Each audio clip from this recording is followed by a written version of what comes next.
Hi guys, summer classes के online YouTube channel में आप सभी का एक बार फिर से स्वागत है। आज हम लेके आए एक नई सीरीज, वो है करंट अफेयर्स की, जिसका हर एग्जाम में अच्छा खासा वेटेज होता है। आरएसपी, पटवा, कोई भी राजस्थान की एग्जाम ले लीजिए, जो भी ऑब्जेक्टिव है उसमें ये करंट अफेयर का क्वेश्चन आता ही आता है। वो लगभग 10-15 क्वेश्चन होते हैं। तो आज हम इसी सीरीज पे बात करेंगे, लेकिन जो सबसे ज्वलंत मुद्दा है इस सीरीज में वो है सबसे पहले एपिडेमिक एक्ट। अब ये ज्वलंत मुद्दा मैंने क्यों बोला? क्योंकि कल केंद्रीय मंत्री प्रकाश जावड़ेकर जी ने इसमें कुछ अध्यादेश लाए हैं। उनकी जो सरकार है, उनका जो कैबिनेट है, वो एक अध्यादेश लाया है। उसके बारे में हम बाद में चर्चा करेंगे। सबसे पहले हम इस कानून की, इस अध्यादेश की भी जरूरत क्यों पड़ी और इस कानून की जरूरत क्यों पड़ी। तो जब ये जो एक्ट बना 1897 में बना था, जब ब्रिटिश शासन था हमारे देश में। तो हमारे देश में ब्रिटिश शासन था, तो बॉम्बे प्रेसिडेंसी में उस टाइम क्या हुआ था, प्लेग महामारी फैली थी। जैसे अभी कोरोना चल रहा है, वैसे उस टाइम क्या फैली थी, प्लेग महामारी। तो आनंद फानन में ये एक्ट तैयार किया गया, लेकिन अभी भी हम इसी एक्ट को फॉलो कर रहे हैं। यहाँ तक क्लियर है? इसका मतलब ये संविधान पूर्व का कानून है और ब्रिटिश काल के समय का कानून है। अब ध्यान दीजिए आप थोड़ा सा। अभी आप देख रहे हैं कई लोगों के अनेक रूप दिख रहे हैं आपको। जैसे डॉक्टर्स हैं, अपना जो सेवा भाव है, कर्मठता है, उसको कितनी बखूबी से निभा रहे हैं। अपने देश के लिए कितने तरीके से वो आप लोगों की सेवा कर रहे हैं। कई पुलिस वाले, जो मैंने एक वीडियो देखा जिसमें 8 माह की जो गर्भवती महिला थी वो अपनी ड्यूटी दे रही है पुलिस में, उड़ीसा की बात है। तो सोचिए आप, लोग कितने डेडिकेशन के साथ अपना काम कर रहे हैं। जो हेल्थ वर्कर्स हैं या जो कोरोना फाइटर, मान लीजिए आप, जो भी कोरोना फाइटर है, चाहे पुलिस वाले हो, चाहे सफाई कर्मी हो, चाहे डॉक्टर हो, चाहे नर्स हो, चाहे पैरामेडिकल स्टाफ हो, कोई भी हो, सब अपना बखूबी तरह से काम कर रहे हैं। लेकिन कई लोग हैं कि उनको नीचा दिखाने की कोशिश कर रहे हैं, उनको अपमानित कर रहे हैं, प्रताड़ित कर रहे हैं, देश की जो गरिमा है उसको खंडित करने की कोशिश कर रहे हैं।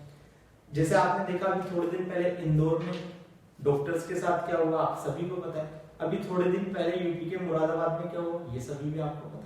तो इसी चीज को ध्यान में रखते हुए कल जो मोदी सरकार की जो कैबिनेट है वो एक अध्यादेश लाई है। ठीक है, उस अध्यादेश में क्या है वो आगे चर्चा करेंगे, लेकिन उससे पहले हम इस एक्ट को देखते हैं। तो इस एक्ट का नाम है एपिडेमिक एक्ट 1897। तो महामारी अधिनियम कब आया? 1897 में। ये संविधान पूर्व का कानून है। संविधान हमारा 1947 में बना, लेकिन ये उससे पहले का कानून है, महामारी अधिनियम। तो ब्रिटिश काल का ये बेसिकली कानून है। अब जो भारत सरकार जो भी कदम उठा रही है, या जो भी स्टेट गवर्नमेंट या जो भी हमारी सेंट्रल गवर्नमेंट है, जो भी कदम उठा रही है, वो किसके बेसिस पे कदम उठा रही है? तो वो इस एक्ट के बेसिस पे कदम उठा रही है। उसको नाम दिया एपिडेमिक एक्ट। ठीक है, तो ये बेसिकली लीगल इंस्ट्रूमेंट है हमारी गवर्नमेंट के लिए, जिसके थ्रू हमारी गवर्नमेंट कोई भी रूल्स रेगुलेशन या कोई भी काम कर रही है तो इसके आधार पर कर रही है। तो ये बेसिकली पहला हो गया हमारा लीगल इंस्ट्रूमेंट। क्लियर है? अब जो ये एक्ट है, इसमें टोटल केवल और केवल 4 सेक्शन है। तो ये बहुत छोटा एक्ट है जिसमें केवल और केवल 4 सेक्शन है। तो जो पहला सेक्शन है S1, मतलब सेक्शन 1, जो पहला सेक्शन है वो हमें बताता है कि जो कानून है उसका टाइटल क्या है, ठीक है, और उसकी शब्दावली क्या है, टर्मिनोलॉजी क्या है, जो उस एक्ट में जो भी नाम आएंगे उन नाम का मीनिंग क्या है। तो ये बताता है title of act and terminology used in act. Clear है? ना जो S2 है, मतलब सेक्शन 2 है, इसके अंदर सबसे मेन बात आती है वो है खोजना। अभी आपने देखा जो मरकज के जमाती थे वो दिल्ली के निजामुद्दीन में गए, उसके बाद वो इधर उधर फैल गए। उन्होंने बताया नहीं, उन्होंने जो भी किया तो वो इधर उधर फैल गए। तो अब जो यूपी सरकार है, चाहे राजस्थान सरकार है, वो लोगों को सर्च कर रही है, दिल्ली सरकार तो लोगों को सर्च कर रही है। तो वो उनको परमिट कौन करता है, उनको कौन देता है परमिशन उस चीज की? वो देता है एपिडेमिक एक्ट का सेक्शन 2। कि आप, अगर आपको लगता है किसी में कुछ हो सकता है, किसी में वायरस के लक्षण हो सकते हैं, तो आप इसको खोज सकते हो, सर्च कर सकते हो, फिर उसको इंस्पेक्ट कर सकते हो। जैसे आपने देखा जो एयरपोर्ट्स थे या बस जो अड्डे थे, उनपे क्या किया गया था, थर्मल स्क्रीनिंग की गई थी। तो वो बेसिकली इंस्पेक्शन करना है किसी भी चीज का, कि आपका बॉडी का टेम्परेचर एक लिमिट से ज्यादा तो नहीं है। क्लियर? उसके बाद सेग्रीगेट या आइसोलेशन। अगर किसी में आपको लगता है कि इसमें कोरोना के लक्षण है, तो आप उसको सेग्रीगेट कर सकते हो, भीड़ से आइसोलेट कर सकते हो। आइसोलेट या सेग्रीगेट का मतलब है भीड़ से थोड़ा पृथक कर देना, उसको अलग एकांत में रख देना। तो वो भी इस सेक्शन 2 हमें परमिट देता है। फिर आता है रेगुलेशन। जैसे हमने देखा पहले मोदी सरकार ने लॉकडाउन में 21 दिन के लिए लॉकडाउन दिया था, अब उसको बढ़ा दिया 3 महीने तक के लिए। तो ये जो लॉकडाउन है या जो भी रूल्स रेगुलेशन गवर्नमेंट बना रही है कि लॉकडाउन के दौरान क्या क्या चीजें खुली रहेंगी, क्या क्या चीजें बंद रहेंगी, तो वो भी सेक्शन 2 के दौरान ही हो रहा है। फिर आपने देखा कि जो रेलवे है, रेलवे ने अपनी जो रेल है वो सब बंद कर दी, या एयरपोर्ट्स हैं, जो भी डोमेस्टिक एयरलाइंस थी, जो भी डोमेस्टिक अंतरराज्यीय जो सेवा थी, हवाई सेवा या अंतरराष्ट्रीय हवाई सेवा थी, उसे भी भारतीय सरकार ने बंद कर दिया। तो वो भी सेक्शन 2 के द्वारा ही किया गया है। तो कोई भी रेलवे, कोई भी हवाई अड्डा या कोई भी शिपयार्ड, जहाज आदि सेवाओं को बंद किया जा सकता है, वो भी सेक्शन 2 के द्वारा ही। अब ये जो चीजें आती है रेलवे और हवाई अड्डे वाली, ये 2 में, सेक्शन 2 में भी एक ए करके सेक्शन 2 का ए पार्ट, लेकिन हमें इतना डीप में नहीं जाना है, केवल एक में ही। तो हम सिंपल सा पढ़ेंगे कि सेक्शन 2 में सर्च कर सकता है, इंस्पेक्ट कर सकते हैं, सेग्रीगेट या आइसोलेट कर सकते हैं, उसके बाद रेगुलेशन बना सकते हैं, या जो भारतीय रेलवे है या जो एयरपोर्ट्स अथॉरिटी है, ठीक है, वो इंटरस्टेट ट्रांसमिशन है उसको भी रोक सकती है, इंटरनेशनल ट्रांसमिशन उसे भी रोक सकती है। बेसिकली इंटरस्टेट जो ट्रांसपोर्टेशन है, इंटरनेशनल ट्रांसपोर्टेशन है, बॉर्डर सील करना है, सब कुछ कर सकती है। बॉर्डर सील करना तो बेसिकली इसमें आएगा ना, इसमें आएगा बॉर्डर सील करना, सोचिए इसी में आएगा रेगुलेशन, रेगुलेटरी तो कर रही, rules and regulation banana, clear है। तो ये जो भी सब चीजें हैं वो सेक्शन 2 में है। फिर सेक्शन 3 में दी गई है दंड का प्रावधान। अगर कोई व्यक्ति इस नियम को तोड़ेगा, जो रूल्स एंड रेगुलेशन बनाए गए हैं सेक्शन 2 के द्वारा, सेक्शन 2 से जो भी रूल्स एंड रेगुलेशन बनाए, अगर कोई उसको तोड़ता है तो IPC section, Indian penal code, भारतीय दंड संहिता, आईपीसी इंडियन पिनल कोड भारतीय दंड संहिता का जो सेक्शन है 188 है, उसके तहत उसको जेल या फाइन का प्रावधान है। अब इम्प्रीजमेंट मैक्सिमम उसके कितनी है, 6 मंथ की। तो मैक्सिमम 6 मंथ की इम्प्रीजमेंट है अगर कोई रूल्स एंड रेगुलेशन तोड़ता है, या फाइन हो सकता है मैक्सिमम 1000 रुपीज का, क्लियर है। तो उसके बाद आता है लास्ट सेक्शन 4, जो कि देता है संरक्षण, प्रोवाइड करता है जो प्रवर्तन अधिकारी, जो ये पूरे रूल्स एंड रेगुलेशन एनफोर्स कराएगा पब्लिक में जाके, उसको प्रोटेक्शन के लिए सेक्शन 4 बनाया गया है। तो सेक्शन 4 क्या बोलता है, प्रोटेक्शन ऑफ एनफोर्समेंट ऑफिसर, प्रवर्तन अधिकारी का संरक्षण, क्लियर है यहाँ तक। चलिए, तो ये हमने बात की कि एपिडेमिक एक्ट होता क्या। अब थोड़ी इसकी कमियों पे चर्चा करते हैं।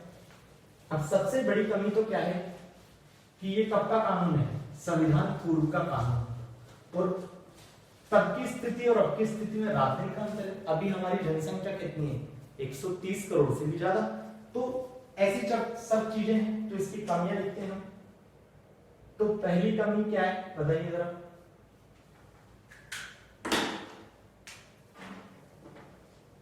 पहला हो गया हमारा संविधान पूर्व का कानून है, इसलिए तालमेल अच्छे से नहीं बैठ पाएगा। या उसके बाद हम बात करें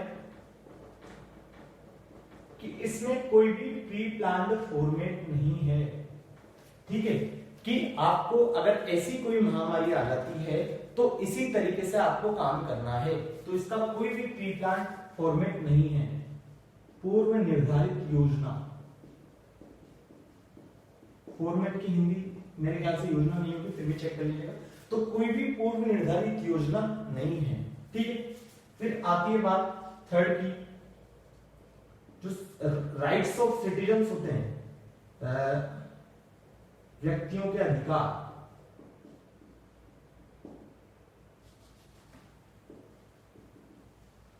राइट्स ऑफ।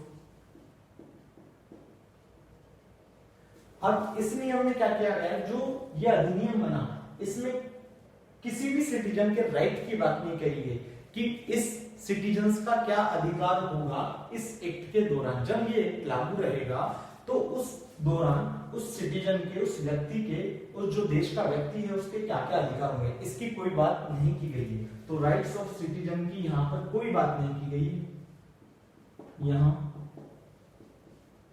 कोई बात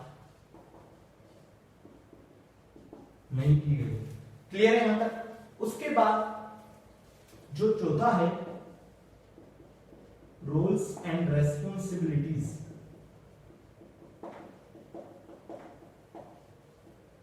ठीक है, तो फोर्थ पॉइंट पे क्या है, जो रोल्स एंड रेस्पॉन्सिबिलिटीज हैं कि ये जो ऑफिसर है ये रोल अदा करेगा, ये ऑफिसर है ये रोल अदा करेगा, तो इसकी भी यहाँ पर कोई पर्टिकुलर बात नहीं की गई है। तो इसकी कमियां क्या है, ये संविधान पूर्व का कानून है, मतलब ब्रिटिश काल का कानून है। उसके बाद हमने बात की कि ये प्री प्लान फॉर्मेट, यहाँ पर कोई भी प्री प्लान फॉर्मेट नहीं है कि अगर ऐसा कोई महामारी फैलती है तो आपको इसी वे में काम करना है। क्लियर है यहाँ तक। अभी क्या कर रही है गवर्नमेंट, डेली बेसिस पे मीटिंग कर रही है, उसके बाद जो भी एनालिसिस हो रहा है उसके बाद आपको regulation, rules and regulation change हो रहे हैं। क्लियर, तो कोई भी प्री प्लान फॉर्मेट नहीं है। उसके बाद थर्ड में बात की हमने राइट्स ऑफ सिटीजन कि इस अधिनियम, इस महामारी अधिनियम में व्यक्तियों के अधिकारों की कोई बात नहीं की गई। फोर्थ नंबर पे रोल्स एंड रेस्पॉन्सिबिलिटीज। ये थर्ड वाला जो है राइट्स ऑफ सिटीजन, आपने देखा होगा कई जगह ऐसी न्यूज आई कि भूखमरी से लोग, मजदूर लोग यहाँ से चले दूसरे स्टेट के लिए, लेकिन वो वहां से पहुंचने से पहले ही वो एक्सपायर हो गए। क्यों एक्सपायर हो गए? भूख की वजह से, भूखमरी की वजह से। तो राइट्स ऑफ सिटीजन, राइट्स क्या बोलता है, कोई भी व्यक्ति भूखा नहीं रहना चाहिए। तो जो राइट्स ऑफ सिटीजन है इसकी कोई बात नहीं की गई है इस अधिनियम में। फोर्थ रोल्स एंड रेस्पॉन्सिबिलिटीज, तो इनकी भी यहाँ पर कोई प्रॉपर बात नहीं की गई है।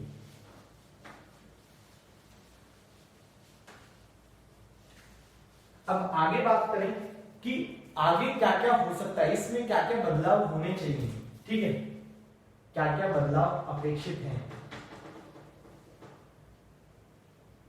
क्या क्या बदलाव अपेक्षित है, या इस कानून को क्या क्या मॉडिफाई हम कर सकते हैं। ठीक है, तो पहला हो गया हमारा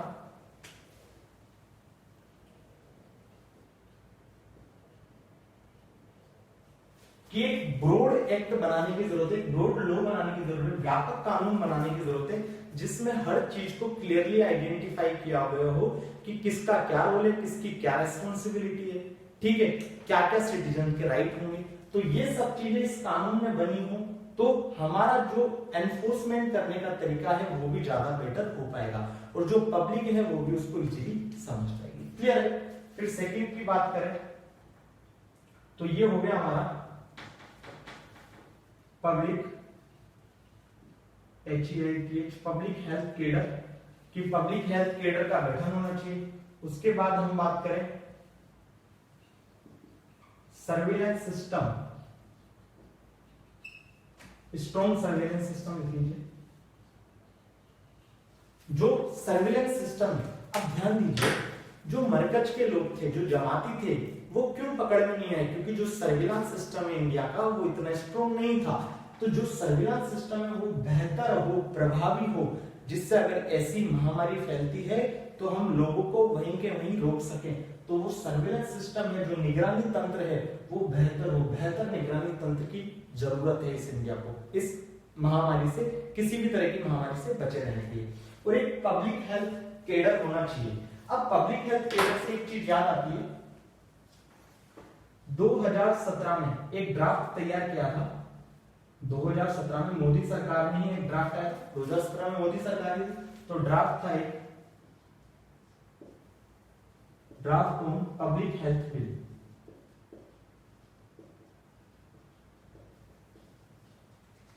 ठीक है, ये था draft on public health bill 2017। इसमें ये था कि अगर ऐसी कोई चीजें आती है तो बेसिकली आपको पब्लिक हेल्थ से रिलेटेड चीजें थी इस ड्राफ्ट में। लेकिन मजे की बात यह है कि ये ड्राफ्ट अभी तक संसद में पेश ही नहीं हुआ है, वरना ये ड्राफ्ट आ जाता तो चीजें बेहतर हो जाती। तो इसलिए हमने लिखा कि पब्लिक हेल्थ केडर होना चाहिए यार, जिसमें पूरी हेल्थ इंफॉर्मेशन हो। क्लियर है? मतलब चलो उसके बाद हम बात करें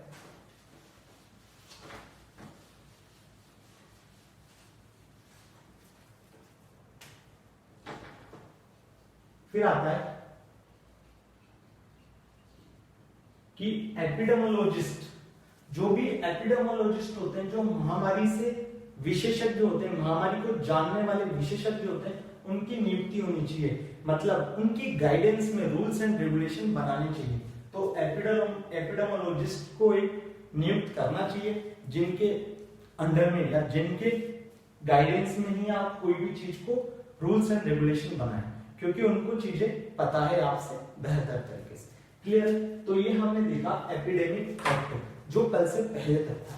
अब कल क्या किया, प्रकाश जावड़ेकर जी, जो केंद्रीय सूचना एवं प्रसारण मंत्री, वो एक अध्यादेश लाए। उससे पहले हम बात करें, जो भारत सरकार है अभी कौन कौन से 2 एक्ट के साथ काम कर रही है। पहली बात मैं आपको बता दूं, जो मोदी सरकार है वो बेहतर तरीके से इस पे काम कर रही है, इसकी WHO ने भी सराहना की है। तो भारत जो सरकार है वो 2 एक्ट साथ में काम कर रहे हैं, एपिडेमिक एक्ट 1897, एपिडेमिक एक्ट 1897, महामारी अधिनियम 1897 प्लस डिजास्टर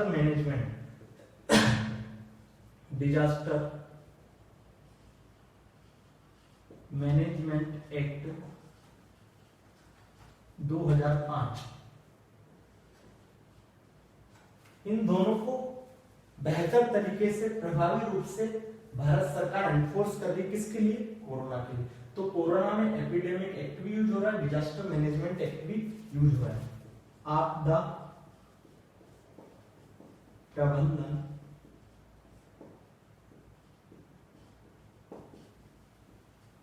अधिनियम। क्लियर है यहाँ तक?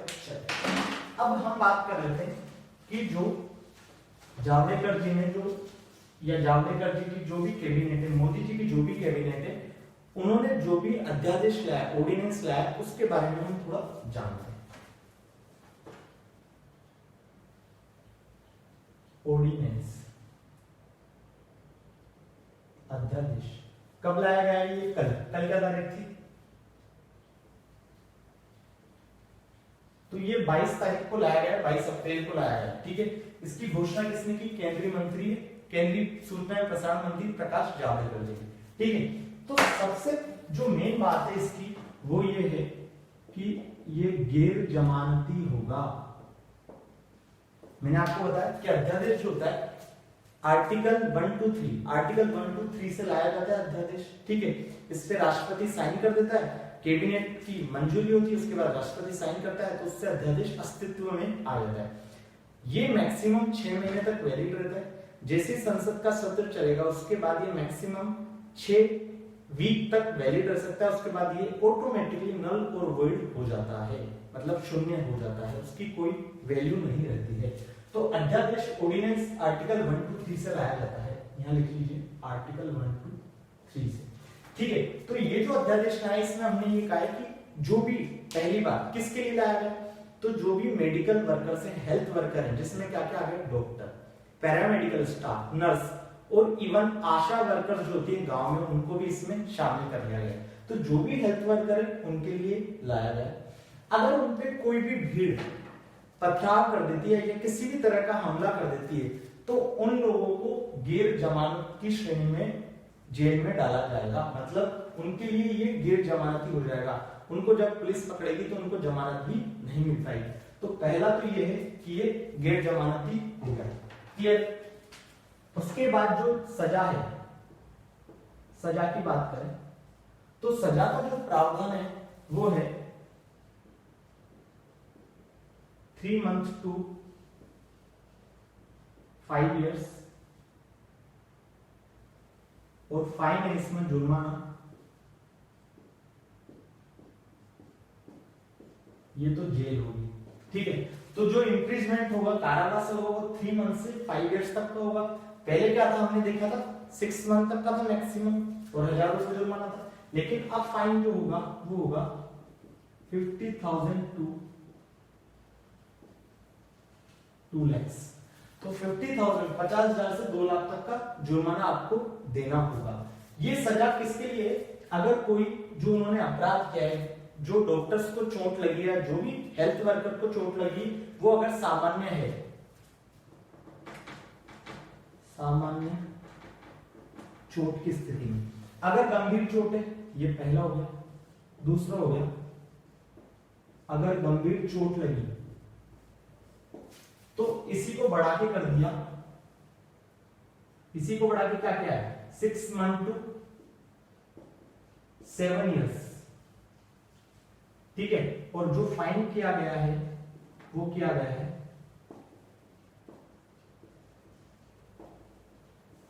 1 लाख टू 5 लाख। तो जो पहली बात जिस ऑर्डिनेंस की क्या है कि ये गैर जमानती होगा।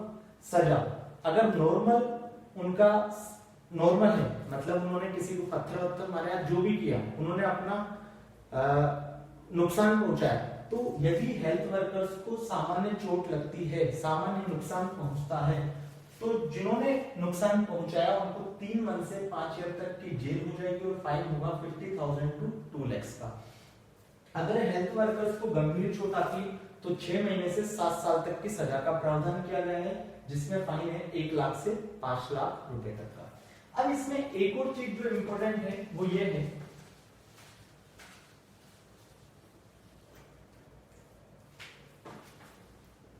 अगर जो भी हेल्थ वर्कर हैं, जैसे फॉर एग्जांपल आपने देखा कभी डॉक्टर जाते तो उनकी गाड़ी पे लोग शीशा तोड़ देते हैं उनका पत्थर मार के, या कोई भी पुलिस टीम जा रही तो उनका गाड़ी में पथराव कर दिया जाता है। मुरादाबाद में यही हुआ था।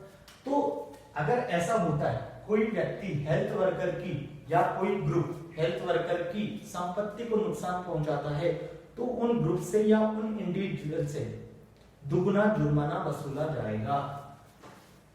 संपत्ति को नुकसान पहुंचने पर, संपत्ति को नुकसान पहुंचाने पर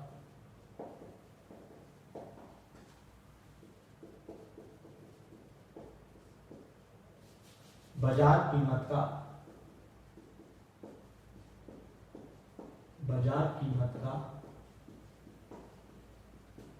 दोगुना हर्जाना लिया जाएगा। ठीक है।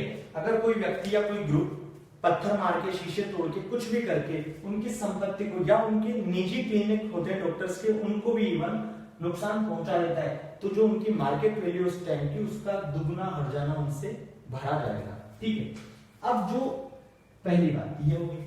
उसके बाद हमने बात की कि 1 महीने के अंदर जब ये घटना होती है अगर, तो 1 महीने के अंदर जांच की जाएगी। मैक्सिमम 1 महीने के अंदर उसकी जांच कंप्लीट कर ली जाएगी। और वो जो जांच करेगा वो कौन करेगा? सीनियर इंस्पेक्टर लेवल का कोई भी अधिकारी होगा वो उस जांच को करेगा। फिर इसके अंदर आता है 1 महीने के अंदर जांच की कर ली, और 1 वर्ष के अंदर, 1 वर्ष के अंदर सजा दी जाएगी, सजा का प्रावधान। ठीक है। तो मोदी सरकार या जो भारत सरकार का जो अभी कैबिनेट है, उन्होंने क्या किया है, कल 22 अप्रैल को एक ऑर्डिनेंस लाया। उस ऑर्डिनेंस में क्या कहा गया कि ये गैर जमानती अपराध की श्रेणी में आएगा अगर कोई भी हेल्थ वर्कर को चोट पहुंचाता है। ठीक है। और उनकी संपत्ति को नुकसान पहुंचाया जाएगा, तो उनसे जो उनकी बाजार कीमत का दुगना हर्जाना वसूला जाएगा। इसमें निजी संपत्ति भी उनकी शामिल है डॉक्टर्स की। उसमें बात करें, चाहे वो उनका क्लिनिक हो सकता है, उनकी बाइक, कार, कुछ हो सकती है। फिर उसके बाद हमने बात की कि 1 महीने के अंदर उसकी जांच कंपलसरी की जाएगी, कि 1 महीने के अंदर ही जांच होनी चाहिए। वो सीनियर लेवल का, सीनियर इंस्पेक्टर लेवल का कोई अधिकारी करे। 1 वर्ष के अंदर सजा दी जाएगी। अब जो अगर नॉर्मल चोट पहुंचती है हेल्थ वर्कर को, तो क्या था प्रावधान? 3 मंथ से 5 ईयर तक का। अगर वैसा होता है तो 6 मंथ से 7 ईयर तक का। यहां तक क्लियर? तो आज हमने देखा एपिडेमिक एक्ट, महामारी अधिनियम। आई होप कि आपको वीडियोस पसंद आया होगा। प्लीज कोरोना की इस लड़ाई में भारत सरकार अपनी राज्य सरकारों का सहयोग कीजिए, और प्लीज समर्थ क्लासेस ऑनलाइन की यूट्यूब चैनल को सब्सक्राइब और शेयर कीजिए। Thank you so much.